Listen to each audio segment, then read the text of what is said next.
In this exercise we are going to draw an equilateral triangle which we know of its side. An equilateral triangle is the one that has three congruent sides, so if we know one side, we know all of them.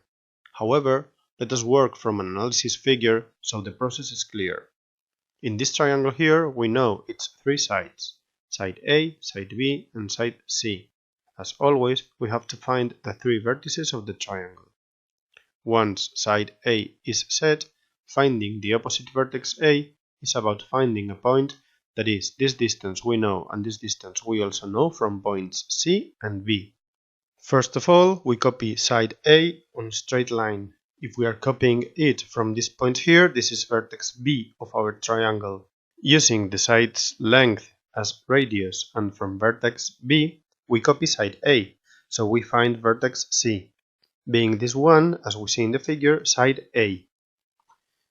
And in order to find vertex A, as we know that it is the same distance from vertex B and this same distance from point C, using vertices B and C as centers and the same radius, the length of the side, we draw two arcs.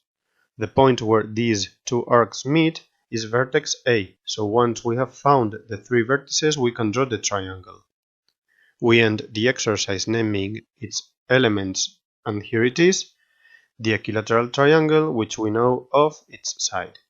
Let us check, once solved the exercise, that it is as asked, that is, that the data given are in the solution.